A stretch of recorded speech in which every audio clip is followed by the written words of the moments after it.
Chacun pour soi, Dieu pour tous là. C'est devenu chacun s'assoit, Dieu le pousse.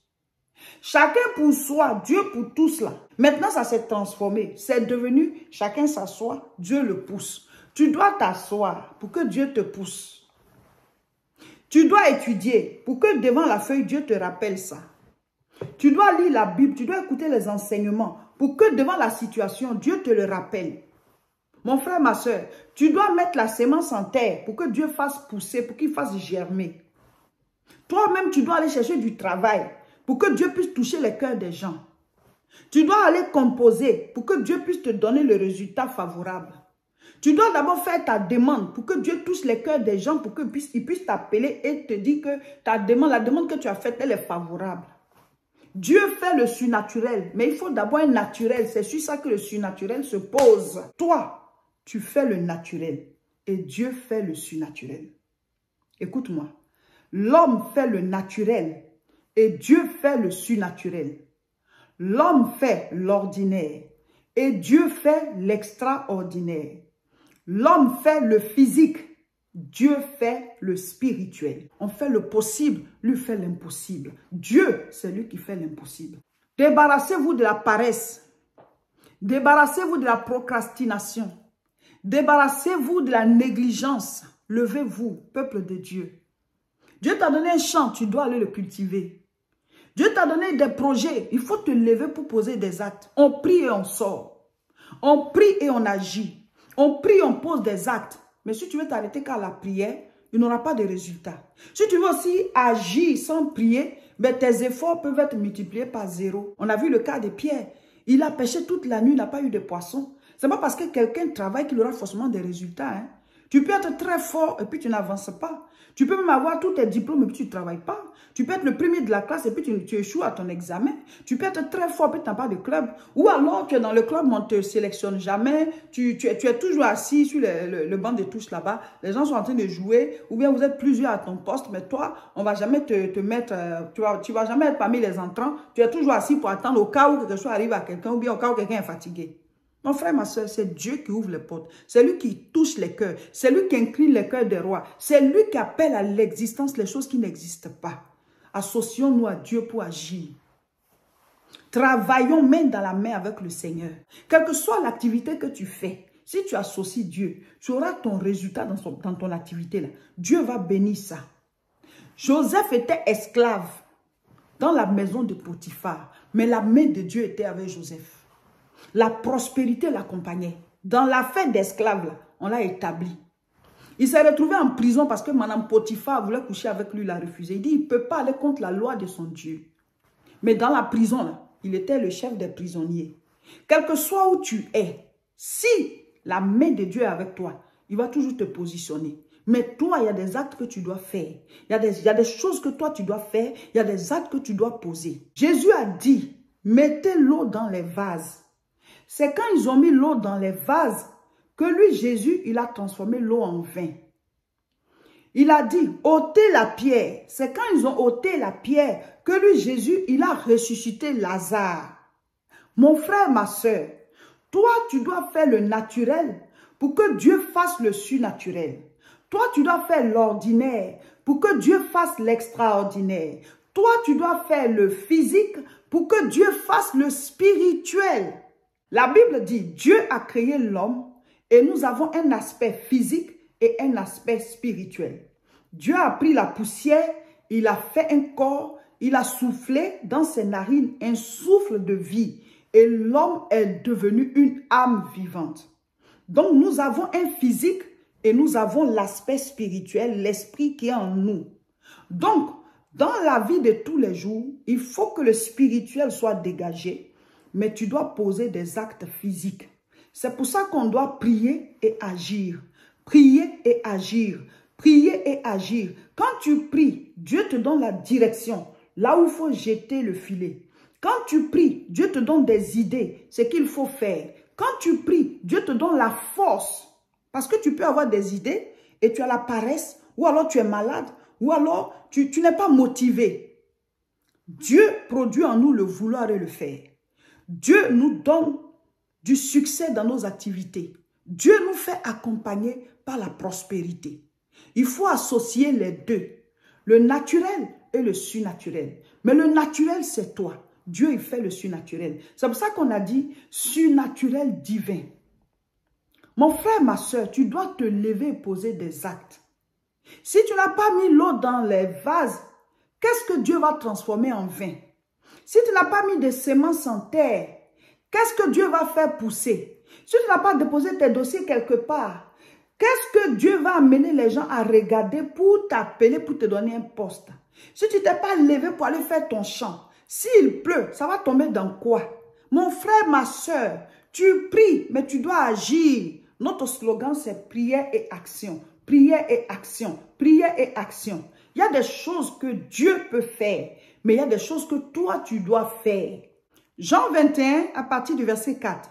Le matin étant venu, Jésus se trouva sur le rivage. Mais les disciples ne savaient pas que c'était Jésus. Jésus leur dit, « Enfants, n'avez-vous rien à manger ?»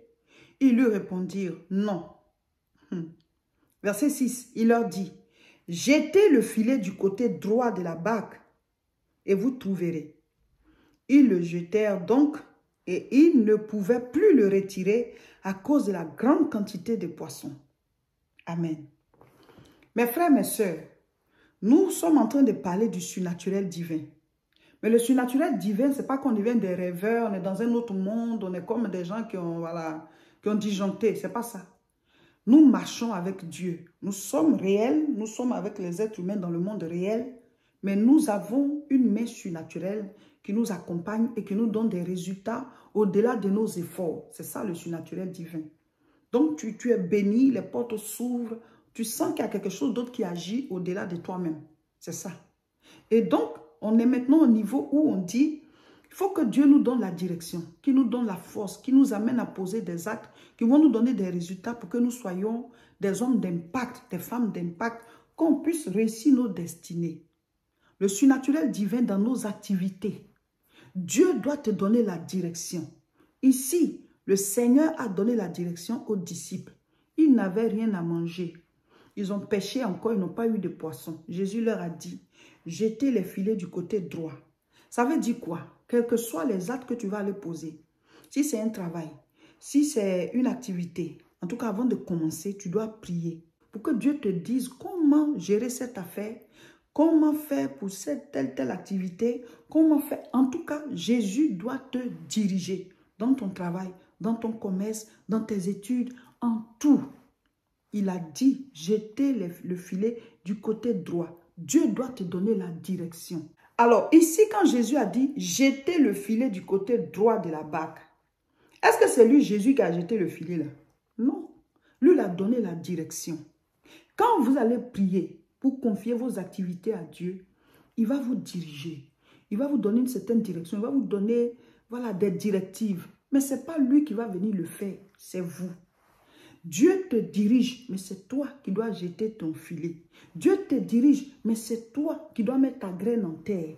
Dieu te dirige, mais c'est toi qui dois te lever pour bâtir. C'est toi qui dois te lever pour aller vendre, pour aller créer ton activité. Ce n'est pas Jésus qui va venir faire ça. On prie et on agit. On prie et on agit. Bâtissez vos vies. Dieu est avec vous. Il est avec vous dans votre travail. Si vous priez chaque jour avant d'aller au travail, sa main divine va vous accompagner. Vous avez une affaire, vous confiez à Dieu. Sa main divine va vous accompagner. Vous voulez faire un projet, vous avez un projet à l'esprit. Priez pour que Dieu vous dirige. Est-ce qu'il faut le faire? Comment il faut le faire? Dieu doit nous donner la force, la direction, le courage. Tout, Dieu doit nous donner. Mes frères, mes sœurs, nous avons le Seigneur. Mais on ne s'occupe même pas de son esprit qui est avec nous et puis on est là en train de souffrir alors que nous avons le Saint-Esprit, celui-là qui peut nous diriger, celui-là qui a créé les cieux et la terre. Il est avec nous par son esprit et on est encore dans la souffrance, on n'a encore rien à manger, on est pauvre, on tâtonne, on souffre. Tout ça, tout simplement parce que soit on ne veut pas obéir à sa parole, soit on n'a pas de vie de prière, on est dans la rébellion, on s'est donné à Dieu, mais on est un peuple au cou raide, on est en train de tourner en rond dans le désert là. on a la nuée avec nous. Le Saint-Esprit est plus puissant même que cette nuée qu'ils avaient. La nuée qu'ils avaient, on appelait ça l'ange de l'Éternel. Mais nous, on a le Saint-Esprit. Et le Saint-Esprit n'est plus juste en visite, il est sur la terre. Celui qui reçoit Jésus-Christ, il devient le temple de Dieu. Donc, le Saint-Esprit est en toi. Donc, normalement, nous, on devait même avoir plus de résultats qu'Israël. Avant, eux, ils faisaient les combats de manière physique. Mais nous, maintenant, nos combats sont spirituels. Nous devions normalement avoir des résultats à chaque étape, mes frères, mes sœurs. Donc, ce temps de jeûne et prière qu'on est en train de finir là, même après le temps de jeûne, il faut maintenir le surnaturel divin dans ta vie. On a déjà expliqué, tu es né de nouveau, mais il faut avoir une vie de prière, d'obéissance à la parole. Et cette parole, il faut la connaître.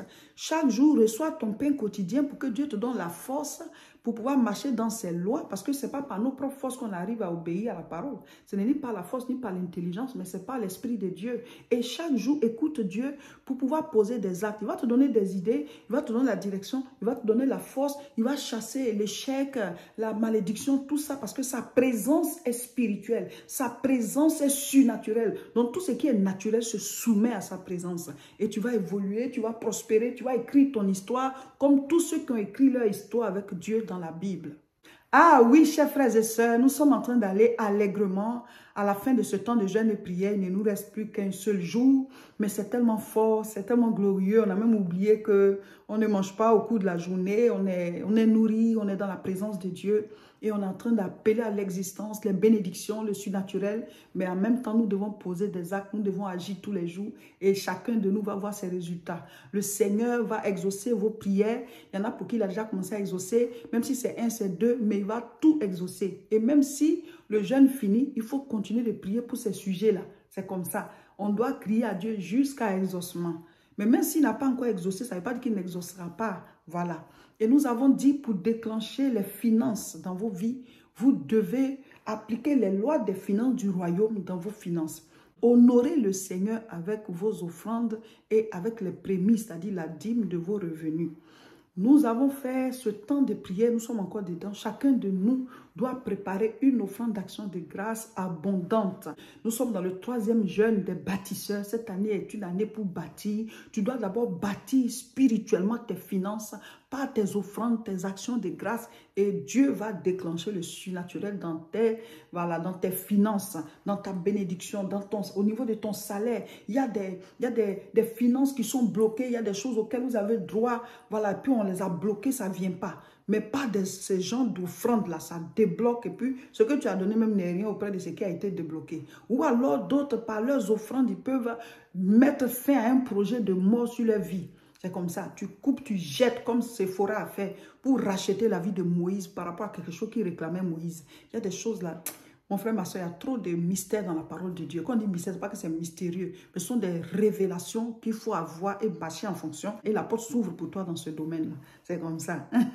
Donc, préparez vos offrandes d'action de grâce sous la direction du Saint-Esprit. Et avant de faire l'offrande d'action de grâce, là, vous devez prier avant de faire parvenir. Parce que ce n'est pas à nous que vous donnez, c'est pour faire l'œuvre de Dieu, c'est pour bâtir, acheter les parcelles. On veut mettre de côté pour construire le temple de Côte d'Ivoire et acheter la parcelle pour le Togo.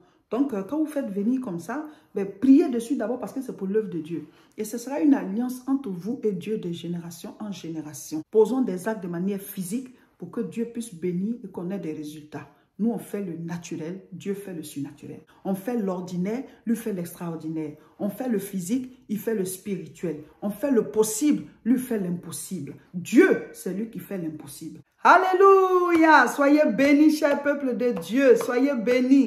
Aujourd'hui, samedi 24 septembre 2022, nous sommes au 20e jour. Eh oui, il reste un seul jour avant la gare.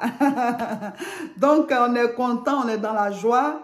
Hier soir, chacun de nous devait faire 1 heure dans la présence de Dieu.